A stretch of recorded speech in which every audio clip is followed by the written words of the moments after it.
Chapter 1. Sloan. Warm fingers entwine with mine, pressing my hands deeper into the mattress. My eyelids are too heavy to open from the lack of sleep I've had this week. The lack of sleep I've had all month, really. Hell, this whole damn year. I moan and attempt to squeeze my legs together, but I can't. There is a pressure everywhere, on my chest, against my cheek, between my legs. It takes me a few seconds to pull my mind out of its sleepy haze, but I'm awake enough to know what's he doing. Asa, I mumble, irritated. Get off me. He thrust his weight against me, repetitively, groaning against my ear, his morning stumble cutting into my cheek. I'm almost done, babe, he breathes against my neck. I attempt to pull my hands out from beneath his, but he squeezes them tighter, reminding me that I'm nothing more than a prisoner in my own bed, and he's the warden of the bedroom. Asa had always had a way of making me feel like my body was at his disposal. He's never mean or forceful about it. He's just needy, and I find it really inconvenient. Like right now, at 6 o'clock in the damn morning. I can guess the time by the sunlight peeking through the crack under the door, and the fact that Asa has just now coming to bed after last night's party. I, however, have to be in class in less than 2 hours. This isn't how I would have chosen to be torn from sleep after only 3 hours of it. I wrap my legs around his waist and hope he thinks I'm into it. When I act half interested, he gets it over with more quickly. He palms my right breast and I let out an expected moan just as he begins to shudder. Fuck, he groans, burying his face in my hair, slowly rocking against me. After several seconds, he collapses on top of me and sighs heavily, then kisses my cheek and rolls onto his side of the bed. He stands up and removes the condom and tosses it into the trash can, then grabs a bottle of water off the bedside table. He brings the bottle to his lips, raking his eyes over my exposed flesh. His lips pull into a lazy grin. I love that. I'm the only one who ever been inside that. He stands confidently naked by the bed, gulping the last of the water. It's hard to accept compliments when they come from someone who refers to your body as that. Despite his good looks, he has his faults. In fact, his looks may be the only thing about him I don't find fault in. He's cocky, quiet-tempered, hard to handle sometimes, but he loves me. He loves the hell out of me, and I'll be lying if I said I didn't love him in return. There are so many things I would change about him if I could, but right now, he's all I have, so I deal with it. He brought me when I had nowhere else to go, no one else to turn to. For that reason alone, I put up with him. I have no other choice. He brings his hand up and wipes his mouth, then tosses the empty bottle into the trash can. He runs his hand through his thick brown hair and winks at me, then drops back onto the bed and leans in, kissing me softly on the lips. Good night, babe, he says as he rolls onto his back. You mean good morning, I say as I reluctantly put myself out of the bed. My t-shirt is bunched around my waist, so I pull it down and grab some pants and a different shirt. I walk across the hallway to the shower, relieved that one of our countless roommates isn't occupying the only upstairs bathroom. I check the time on my phone and cringe when I realize I won't even have time to stop for coffee. It's the first class of the semester and I already plan to use it to catch up on sleep. This isn't looking good. There's no way I can keep this up. Asa never goes to a class on a regular basis, yet he always passes with near perfect grades. I'm struggling to keep my head above water, and I didn't miss a single day last semester. Well, in a physical form. Unfortunately, we live with so many people, there's never a quiet moment in the house. I catch myself falling asleep in class more often than not. It's the only time I get peace and quiet. The party seems to go on all hours of the day and night, regardless of who has class the next day. Weekends have no separation from weekdays in our house, and rent has no bearing over who lives here. I don't even know who lives here half the time. Asa owns the house, but he loves being around people, so he likes the revolving door free for all. If I had the means, I have my own place in a heartbeat, but I don't. That just means one more year of pure hell before I graduate. One more year before I'm free. I pull my shirt over my head and drop it to the floor, then pull the shower curtain back. As soon as I reach down for the nozzle, I scream at the top of my lungs. Passed out in the tub, fully clothed, is our newest full-time roommate, Dalton. He jerks awake and smashes his forehead into the faucet above it, letting out a yell. I reach down and grab my shirt just as the door bursts open and Asa rushes in. "Sloan, are you okay?" he says frantically, spinning me around to check me for injuries. I nod feverishly and point to the Dalton in the tub. Dalton groans. "I'm not okay." He palms his freshly injured forehead and attempts to crawl out of the tub. Asa looks at me, down at my naked body, being covered by the shirt in my hands, then looks back at Dalton. I'm afraid he's about to get the wrong idea, so I start to explain. But he cuts me out with a loud, unexpected burst of laughter. "Did you do that to him?" he pointing at Dalton's head. I shake my head. He hits his head on the faucet when I screamed. Asa laughed even harder and reaches a hand down to Dalton, then pulls him the rest of the way out of the tub. "Come on, man, you need a beer. Cure for hangovers." He pushes Dalton out of the bathroom and follows behind him, closing the door when he leaves. I stand frozen, still clutching my shirt to my chest. The sad part is, this is the third time this has happened. A different idiot every time. Passed out in the tub. I make a mental note to check the tub from now on before undressing. Chapter 2. Carter. I pull the schedule out of my pocket and unfold it to look for the room number. "This is such a crap," I say into the phone. "I graduated college 3 years ago. I didn't sign up for this shit so I could do homework." Dalton laughs loudly, forcing me to pull the phone several inches away from my ear. "Boo fucking who," he says. "I had to sleep in a damn bathtub last night. Suck it up, man. Acting the part is part of the job." "Easy for you to say. You were signed up for 1 class a week. I have 3. Why do Young only give you 1? "Maybe I give better head," Dalton says.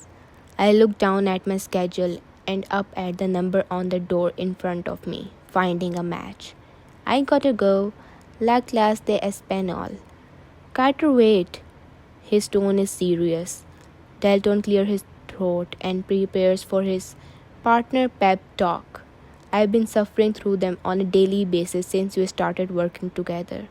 "Try to make it fun, man. We're so close to getting everything we need. You'll be here 2 months. Tops.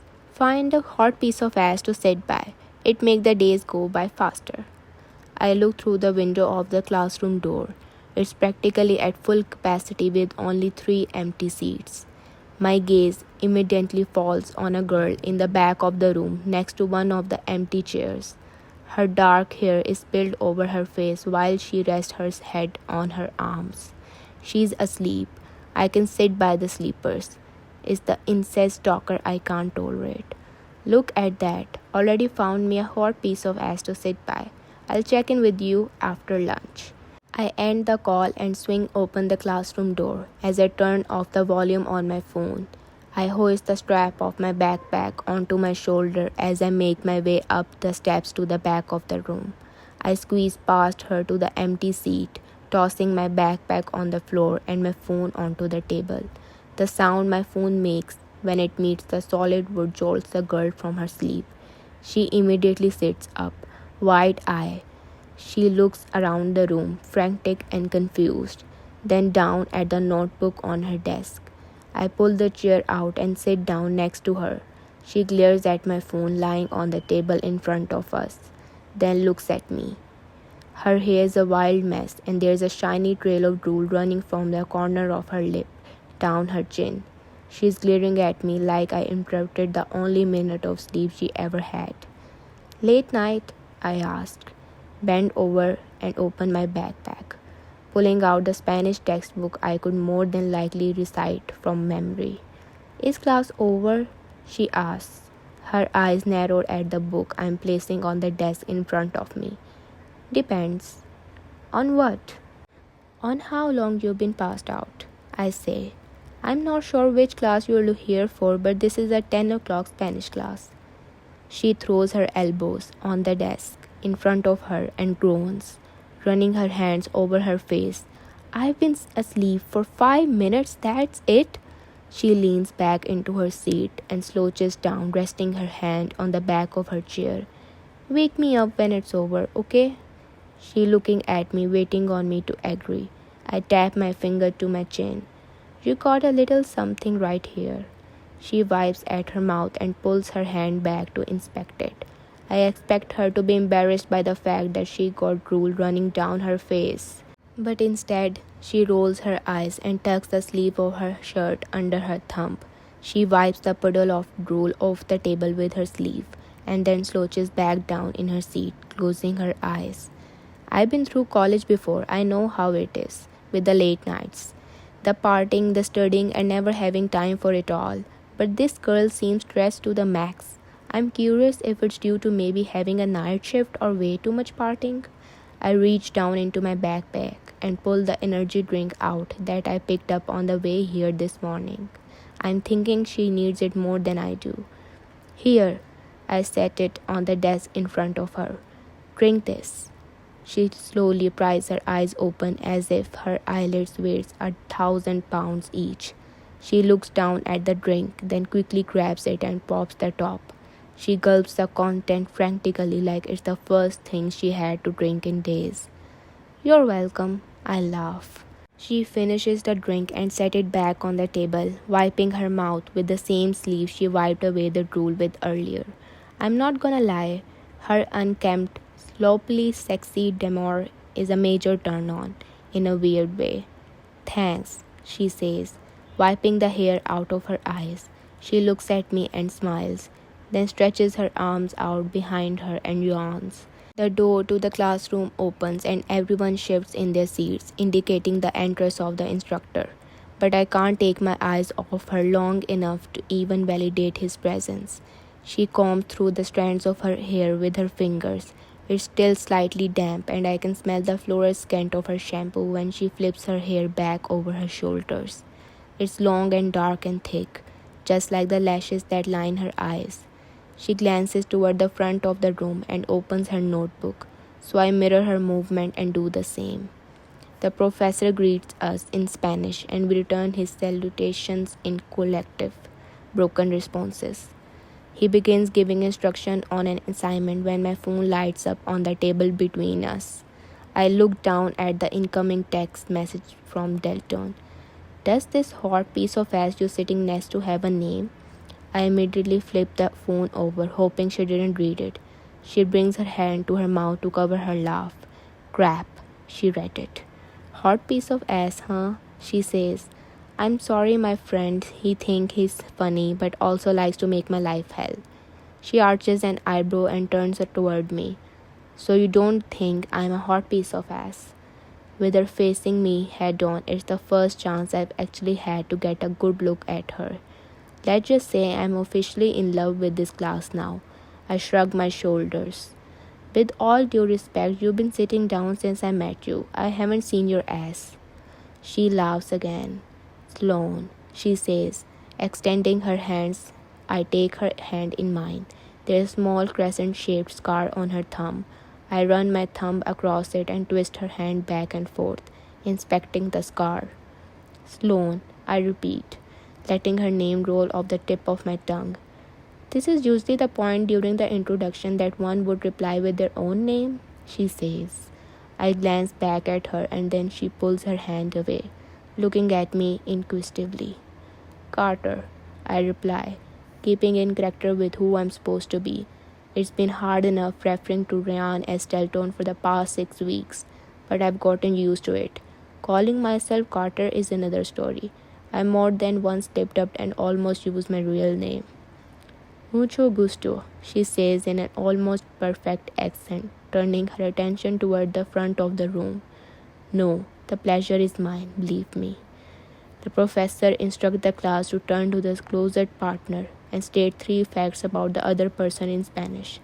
This is my 4th year of Spanish, so I decide to let Sloane go first so I don't intimidate her. We turn toward each other and I nod my head at her. Les ceneros primera, I say. No, we take turns, she says. You first, go ahead. Tell me a fact about myself. Okay, I say, laughing at how she just took control. Used as Mendona.